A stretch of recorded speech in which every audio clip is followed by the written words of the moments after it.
भवतु सहनौ भुनक्तु सह वीर्यं करवावहै तेजस्विनावधीतमस्तु मा विद्विषावहै। ओम शांति शांति शांति। श्रुतिस्मृतिपुराणानाम् आलयं करुणालयं नमामि भगवत्पाद शंकरं लोकशंकरं शंकरं शंकराचार्यं केशवं बादरायणं सूत्रभाष्यकृतौ वन्दे भगवन्तौ पुनः पुनः। ॐ त्वमेव माता च पिता त्वमेव त्वमेव बन्धुश्च सखा त्वमेव त्वमेव विद्या द्रविणं त्वमेव त्वमेव सर्वं मम देव देव। ओम गुरुदेव भगवान शिव शंकर भोलेनाथ कैलाशपति महाराज की जय। श्री कृष्ण शरणं मम श्री कृष्ण शरणं मम। देव ऋषि नारद भगवान की जय। श्री सूत जी महाराज की जय। शौनक आदि ऋषियों की जय। भगवान व्यास जी महाराज की जय। शुकदेव भगवान की जय। शंकराचार्य भगवान की जय। स्वामी चिन्मयानंद भगवान की जय। स्वामी दयानंद भगवान की जय। स्वामी प्रबुद्धानंद भगवान की जय। माता पिता की जय। सभी गुरु देवताओं की जय। सभी गुरु देवताओं की जय। श्री कृष्ण गोविंद हरे मुरारी हे नाथ नारायण वासुदेवा। श्री कृष्ण गोविंद हरे मुरारी हे नाथ नारायण वासुदेवा।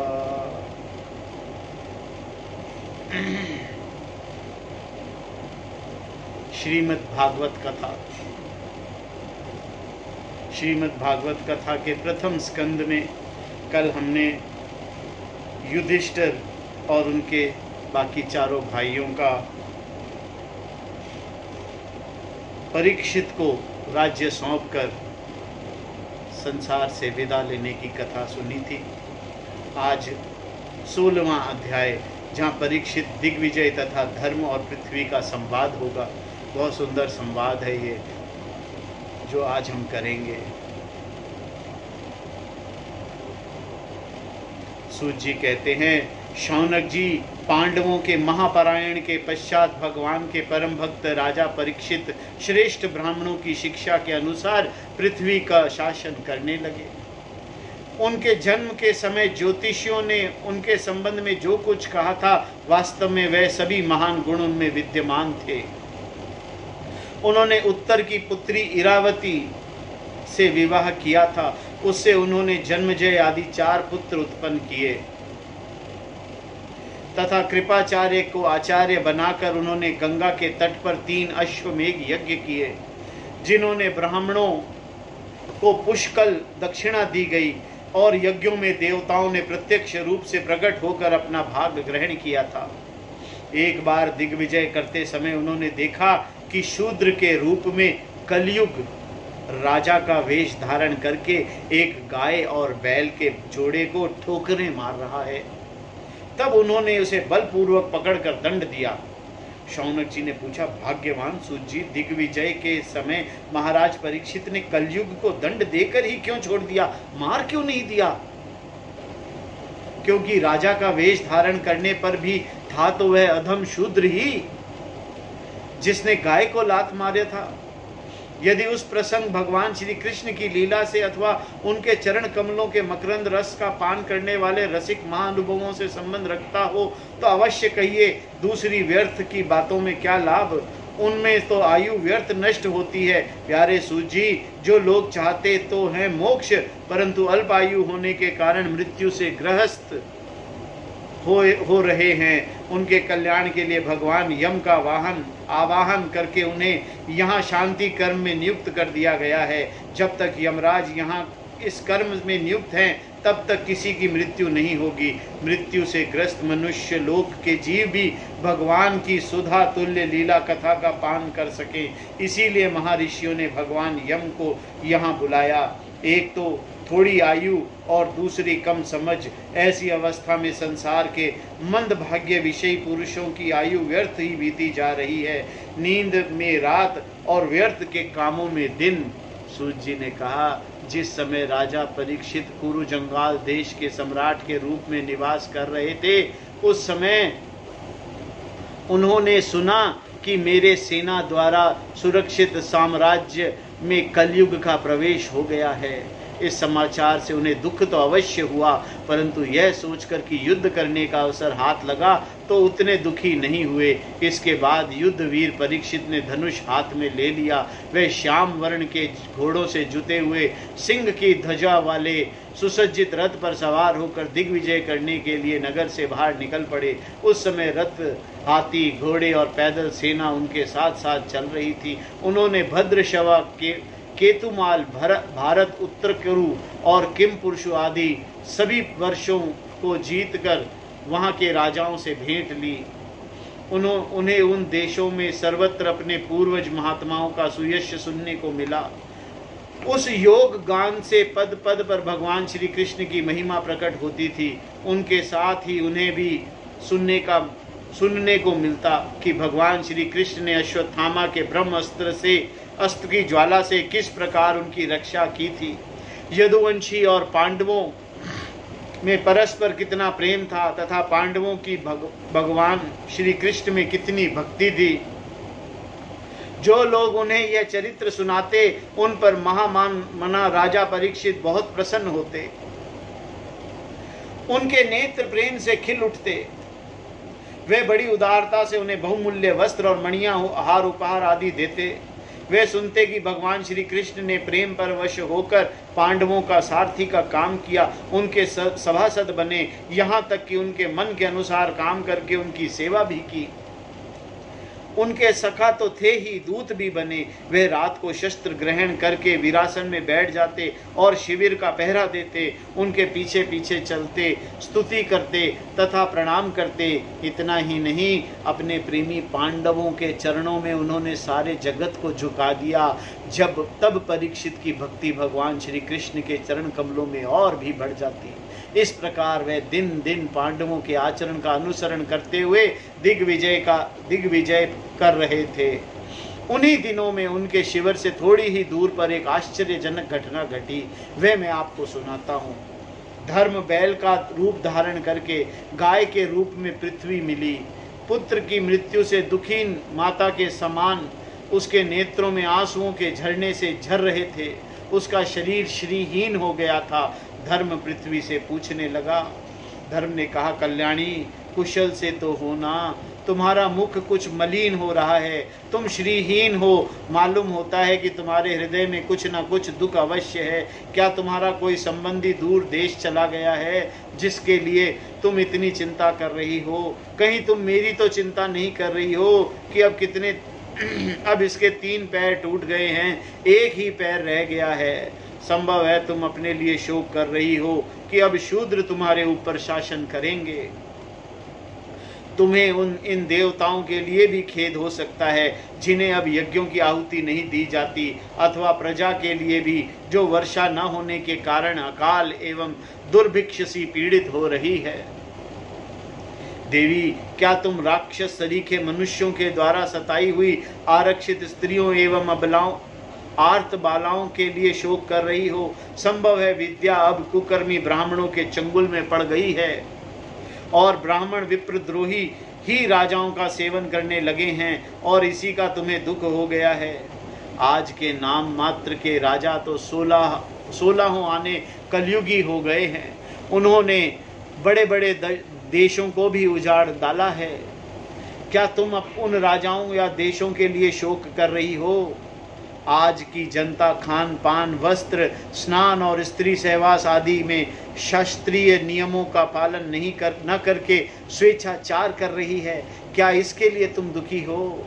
माँ पृथ्वी, अब समझ में आया हो ना हो तुम्हें भगवान श्री कृष्ण की याद आ रही होगी, क्योंकि उन्होंने तुम्हारा भार उतारने के लिए ही अवतार लिया था और ऐसी लीलाएं की थी जो मोक्ष का भी अवलंबन है।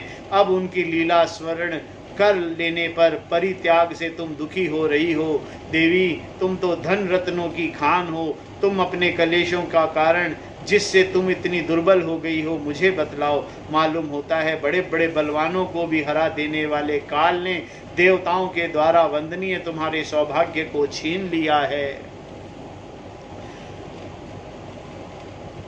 ये धर्म स्तुति कर रहा है पृथ्वी की, पृथ्वी से प्रश्न कर रहा है कि क्यों इतनी दुखी है। भगवान चले गए हैं, कलयुग आ गया है। पृथ्वी ने कहा, धर्म, तुम मुझसे जो कुछ पूछ रहे हो वह सब स्वयं जानते हो। जिन भगवान के सहारे तुम सारे संसार को सुख पहुंचाने वाले अपने चारों चरणों से युक्त थे, जिनमें सत्य, पवित्रता, दया, क्षमा, त्याग, संतोष, सरलता, शम, दम, तप, समता, तितिक्षा, उपरति, शस्त्र विचार, ज्ञान, वैराग्य, ऐश्वर्य, वीरता, तेज, बल, स्मृति, स्वतंत्रता, कौशल, कांति, धैर्य, कोमलता, निर्भीकता, विनय, शील, साहस, उत्साह, बल, सौभाग्य, गंभीरता, स्थिरता, आस्तिकता, कीर्ति, गौरव और निरहंकारता, ये 39 अप्रकृत गुण तथा महत्वाकांक्षी पुरुषों के द्वारा वांछनीय शरणागत वत्सला आदि और भी बहुत से महान गुण उनकी सेवा करने के लिए नित्य निरंतर निवास करते हैं, एक क्षण के लिए भी उनसे अलग नहीं होते। उन्हीं समस्त गुणों के आश्चर्य सौंदर्य धाम भगवान श्री कृष्ण ने इस समय इस लोक पर अपनी लीला संवरण कर ली और यह संसार पापमय कलयुग की कुदृष्टि का शिकार हो गया। यही देखकर मुझे बड़ा शोक हो रहा है। अपने लिए देवताओं में श्रेष्ठ तुम्हारे लिए देवता, पितृ, ऋषि, साधु और समस्त वर्णों तथा आश्रमों के मनुष्यों के लिए मैं शोकग्रस्त हो रही हूँ। जिनका कृपा कटाक्ष प्राप्त करने के लिए ब्रह्म आदि देवता भगवान के शरणागत होकर बहुत दिनों तक तपस्या करते रहे, वही लक्ष्मी जी अपने निवास स्थान कमल वन का परित्याग करके बड़े प्रेम से जिनके चरण कमलों की सुभग छत्र छाया का सेवन करती है, उन्हीं भगवान के कमल, व्रज, अंकुश, ध्वज आदि चिन्हों से युक्त श्री चरणों से विभूषित होने के कारण मुझे मान वैभव प्राप्त हुआ है और मेरी तीनों लोकों से बढ़कर शोभा हुई थी, परंतु मेरे सौभाग्य का अब अंत हो गया है। भगवान ने मुझ अभागिन को छोड़ दिया है। मालूम होता है मुझे अपने सौभाग्य पर गर्व हो गया था, इसीलिए उन्होंने मुझे यह दंड दिया है। तुम अपने 3 चरणों के कम हो जाने के मन ही मन कुढ़ रहे हो, अतः अपने पुरुषार्थ से तुम अपने ही अंदर पुनः सब अंगों से पूर्ण एवं स्वस्थ कर देने के लिए अत्यंत रमणीय श्याम सुंदर विग्रह के यदुवंश में प्रकट हुए और मेरे बड़े भारी भार को, जो असुरवंशी राजाओं के सैकड़ों अक्षौणी सेना के रूप में था, नष्ट कर डाला, क्योंकि वे परम स्वतंत्र थे, जिन्होंने अपनी प्रेम भरी चितवन, मनोहर मुस्कान और मीठी मीठी बातों से सत्यभामा आदि मधुमयी मानिनियों के मान के साथ धीरज को भी छीन लिया था और जिनके चरण कमलों के स्पर्श से मैं निरंतर आनंद से पुलकित रहती थी, उन पुरुषोत्तम भगवान श्री कृष्ण का विरह भला कौन सह सकती है। धर्म और पृथ्वी इस प्रकार आपस में बातचीत कर रहे थे और उसी समय राज ऋषि परीक्षित पूर्व वाहिनी सरस्वती के तट पर आ पहुंचे। महाराज परीक्षित द्वारा कलयुग का दमन 17वां अध्याय प्रथम स्कंद का। सूत जी कहते हैं, शौनक जी, वहां पहुंचकर राजा परीक्षित ने देखा कि एक राजवेशधारी शूद्र हाथ में डंडा लिए हुए गाय और बैल के एक जोड़े को इस प्रकार पीटता जा रहा है जैसे उनका स्वामी ही ना हो। वह कमल तंतु के समान श्वेत रंग का बैल एक पैर पे खड़ा कांप रहा था तथा शूद्र की ताड़ना से पीड़ित और भयभीत होकर मूत्र त्याग कर रहा था। धर्म उपयोगी दूध, घी आदि हिवैष्य पदार्थों को देने वाली वह गाय भी बार बार शूद्र के पैरों की ठोकरें खाकर अत्यंत दीन हो गई थी। एक तो वह स्वयं ही दुबली पतली थी, दूसरा उसका बछड़ा भी उसके पास नहीं था। उसे भूख लगी हुई थी और उसकी आंखों में आंसू बहते जा रहे थे। स्वर्ण जटित रथ पर चढ़े हुए राजा परीक्षित ने अपना धनुष चढ़ाकर मेघ के समान गंभीर वाणी से उसको ललकारा, अरे तू कौन है जो बलवान होकर मेरे राज्य में इन दुर्बल प्राणियों को बलपूर्वक मार रहा है? तूने नट की भांति वेश तो राजा का सा बना रखा है, परंतु कर्म तो तू शूद्र से कर रहा है। हमारे दादा अर्जुन के साथ भगवान श्री कृष्ण के परम धाम पधार जाने पर इस प्रकार निर्जन स्थानों पर निरपराधों पर प्रहार करने वाला तू अपराधी अतः वध के योग्य है। उन्होंने धर्म से पूछा, कमलनाल के समान आपका श्वेत वर्ण है, 3 पैर न होने पर भी आप एक ही पैर से चलते फिरते हैं, यह देखकर मुझे बड़ा कष्ट हो रहा है। बतलाइए, आप क्या बैल के रूप में कोई देवता हैं? अभी यह भूमंडल कुरुवंश नरपतियों के बाहुबल से सुरक्षित है, इसमें आपके सिवा और किसी भी प्राणी की आंख से शोक के आंसू बहते मैंने नहीं देखे। धेनुपुत्र, अब आप शोक न करें, इस शूद्र से निर्भय हो जाएं। गौ माता, मैं दुष्टों का दंड देने वाला हूँ, अब आप न रोएं, आपका कल्याण हो। देवी, जिस राजा के राज्य में दुष्टों के उपद्रव से सारी प्रजा त्रस्त रहती है, उस मत वाले राजा की कीर्ति, आयु, ऐश्वर्य और परलोक नष्ट हो जाते हैं। राजाओं का परम धर्म यही है कि वह दुखियों का दुख दूर करे। यह महादुष्ट और प्राणियों को पीड़ित करने वाला है, अतः मैं अभी इसे मार डालूंगा। सुरभि नंदन, आप तो 4 पैर वाले जीव हैं, आपके 3 पैर किसने काट डाले? श्री कृष्ण के अनुयायी राजाओं के राज्य में कभी कोई भी आपकी तरह दुखी न हो। वृषभ, आपका कल्याण हो। बताइए, आप जैसे निरपराध साधुओं का अंग भंग करके किस दुष्ट ने पांडवों की कीर्ति में कलंक लगाया है? जो किसी निरपराध प्राणी को सताता है, उसे चाहे वह कहीं भी रहे, मेरा भय अवश्य होगा। दुष्टों का दमन करने से साधुओं का कल्याण ही होता है। जो उद्दंड व्यक्ति निरपराध प्राणियों को दुख देता है, वह चाहे साक्षात देवता ही क्यों न हो, मैं उसकी बाजूबंद से विभूषित भुजा को काट डालूंगा। अभी बिना आपत्ति काल के मर्यादा उल्लंघन करने वाले को शास्त्र अनुसार दंड देते हुए अपने धर्म में स्थित लोगों का पालन करना राजाओं का परम धर्म है। ये परीक्षित कह रहे हैं धर्म से। धर्म ने कहा, राजन, आप महाराज पांडु के वंशज हैं, आपका इस प्रकार दुखियों का आश्वासन देना आपके योग्य ही है, क्योंकि आपके पूर्वज के श्रेष्ठ गुणों ने भगवान श्री कृष्ण को उनका सारथी और दूत आदि तक बना दिया था। नरेंद्र, हे नरेंद्र, शास्त्रों के विभिन्न वचनों से मोहित होने के कारण हम उस पुरुष को नहीं जानते जिसके क्लेशों से कारण उत्पन्न होते हैं। जो लोग किसी भी प्रकार के द्वैत को स्वीकार नहीं करते, वे अपने आप को ही अपने दुख का कारण बतलाते हैं। कोई प्रारब्ध को कारण बतलाता है तो कोई कर्म को, कुछ लोग स्वभाव को, कुछ लोग ईश्वर को दुख का कारण मानते हैं। किन्हीं किन्हीं को ऐसा भी निश्चय है कि दुखों का कारण न तो तर्क के द्वारा जानना जा सकता है, न वाणी के द्वारा बतलाया जा सकता है। राजऋषि, अब इनमें कौन सा मत ठीक है, यह आप अपनी बुद्धि से ही विचार कर लीजिए। सूत जी कहते हैं, श्रेष्ठ ऋषि श्रेष्ठ शौनक जी ने धर्म का यह प्रवचन सुनकर सम्राट परीक्षित बहुत प्रसन्न हुए। उनका खेद मिट गया। उन्होंने शांतचित होकर उनसे कहा।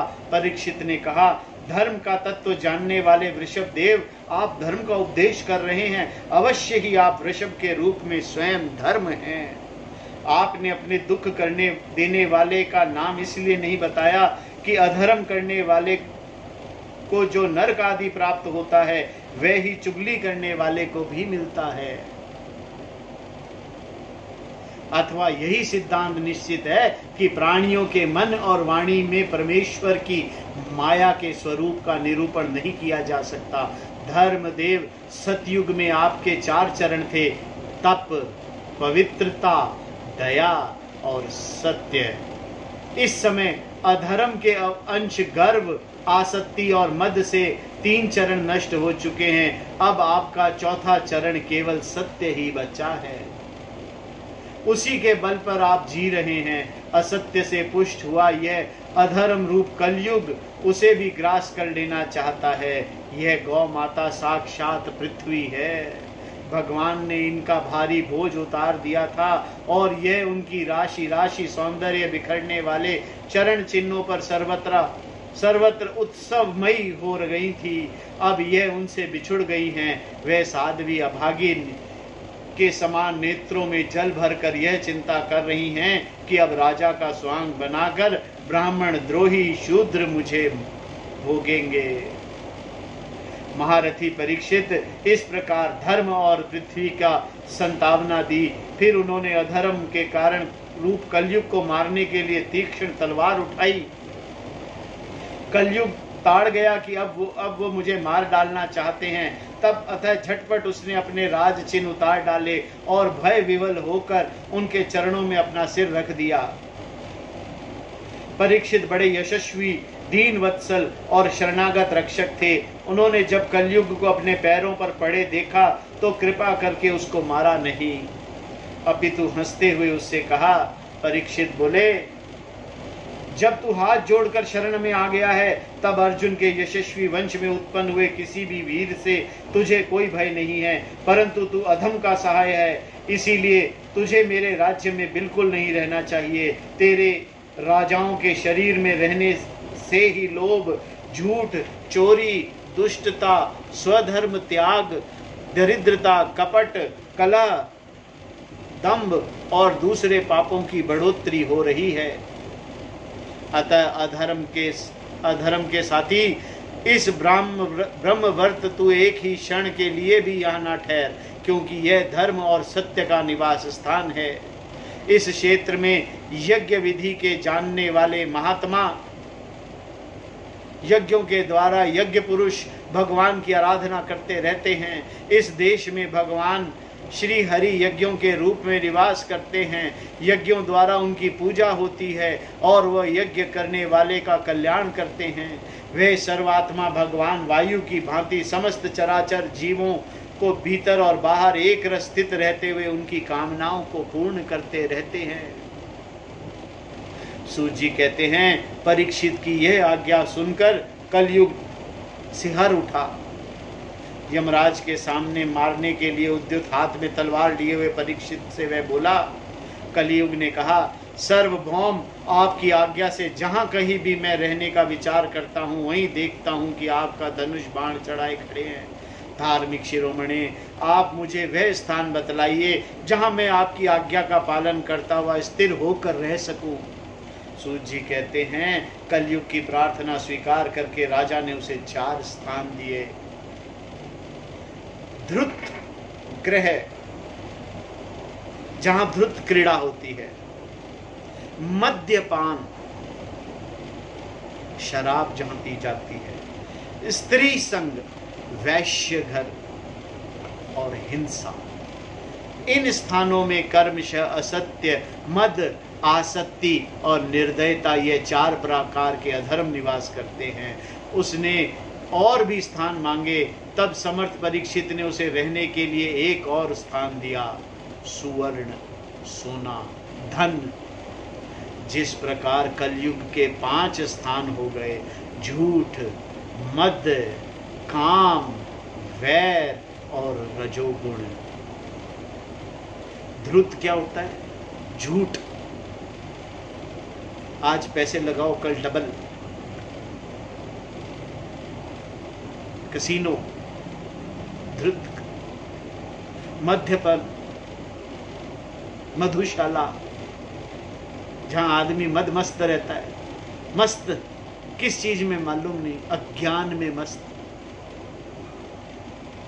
स्त्री संग, काम में। स्त्री का मतलब, स्त्री संग सिर्फ एक स्त्री संग नहीं, स्त्री संग का मतलब है इंद्रियों के कंट्रोल में, इंद्रियों की इच्छाएं पूरी करने में, काम में, वासना पूर्ण करने में। हिंसा, वैर करने में, भाई भाई से वैर, दोस्त दोस्त से वैर, माता पिता से वैर, बच्चों से वैर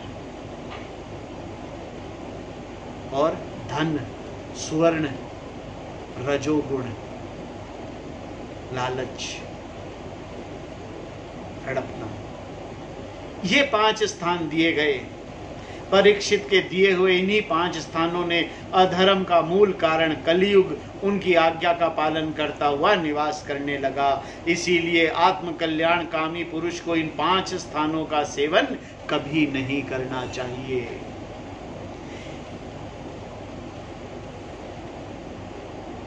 इनमें से 4 का तो बिल्कुल भी नहीं करना चाहिए।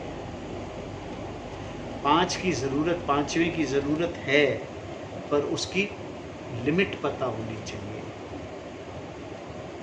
अगर लिमिट में है तो हर्ज नहीं है। इसीलिए धार्मिक राजा, प्रजा वर्ग के लौकिक नेता और धर्मपदेष्ट गुरुओं को तो बड़ी सावधानी से इनका त्याग करना चाहिए। राजा परीक्षित ने इसके बाद वृषभ रूप धर्म के तीनों चरण तपस्या, शौच और दया जोड़ दिए और आश्वासन देकर पृथ्वी का संवर्धन किया।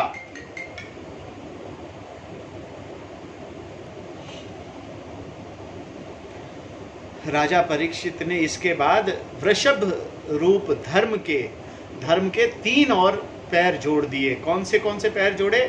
तपस्या, शौच का ध्यान रखना और दया। ये उनके 3 पैर जोड़ दिए, धर्म के जोड़ दिए और आश्वासन देकर पृथ्वी का संवर्धन किया। वे ही महाराज परीक्षित इस समय अपने राज सिंहासन पर, जिसे उनके पितामह महाराज युधिष्ठिर ने वन में जाते समय उन्हें दिया था, विराजमान हैं। वे परम यशस्वी सौभाग्य भाजन चक्रवर्ती सम्राट राज ऋषि परीक्षित इस समय हस्तिनापुर के कौरव कुल की राजलक्ष्मी का से शोभायमान हैं। अभिमन्यु नंदन राजा परीक्षित वास्तव में ऐसे ही प्रभावशाली हैं, जिनके शासन काल में आप लोग इस दीर्घकालीन यज्ञ के लिए दीक्षित हुए हैं। महाराज परीक्षित का वर्तमान के समान वर्णन किया गया है। वर्तमानीय उनको प्रेजेंट में, यहां से कथा शुरू होती है। अब जब परीक्षित को सुनाएंगे शुकदेव भगवान, ये अभी तक जो चल रहा है ये है भगवान की महिमा और उसका ग्राउंड, किस तरह से ये कथा की रचना हुई, किस तरह ये कथा रचित की गई। और अब हम करेंगे प्रथम स्कंद का 18वां अध्याय। आज की कथा को यहीं विराम देते हैं। कल हम परीक्षित जी की महर्षि रिंगी ऋषि का श्राप जो उन्हें मिला था, क्योंकि कलयुग स्वर्ण में भी था ना, और स्वर्ण उनके मुकुट में था, मुकुट स्वर्ण का था, तो कलयुग ने वहां पर अपना चक्कर चलाया। अब क्या चक्कर चलाया ये हम कल देखेंगे। हरि ओम तत्सत। श्रीमन्नारायण नारायण नारायण, हरिहर नारायण नारायण नारायण, भजमन नारायण नारायण नारायण, श्रीमन्नारायण नारायण नारायण, हरिहर नारायण नारायण नारायण, श्रीमन्नारायण नारायण नारायण। आरती अति पावन पुराण की, धर्म भक्ति विज्ञान खान की। आरती अति पावन पुराण की, धर्म भक्ति विज्ञान खान की। महापुराण भागवत निर्मल शुक मुख विगलित निगम कल्प फल, परमानंद सुधारसमय कल लीलारति रस रस निधान की। आरती अति पावन पुराण की, कलिमल मथनि त्रिताप निवारिणी। जन्म मृत्युमय भव भयहारिणी, सेवत सतत सकल सुखकारिणी। सोमौषधि हरिचरित गान की। आरती अति पावन पुराण की, धर्म भक्ति विज्ञान खान की।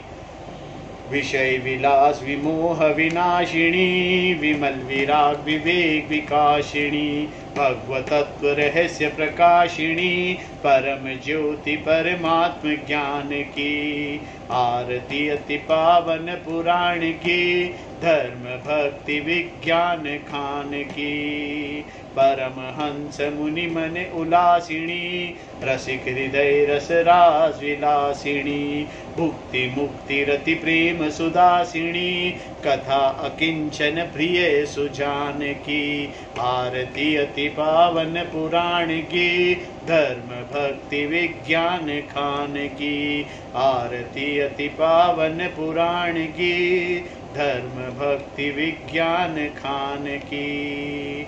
ओम नमो भगवते वासुदेवाय ओम नमो भगवते वासुदेवाय श्री कृष्णाय गोविंदाय गोपालाय ओम पूर्णमदः पूर्णमिदं पूर्णात् पूर्णमुदच्यते पूर्णस्य पूर्णमादाय पूर्णमेवावशिष्यते। ओम शांति शांति शांतिः। हरिः ओम तत्सत्। ओम गुरुभ्यो नमः। आज की कथा का विराम।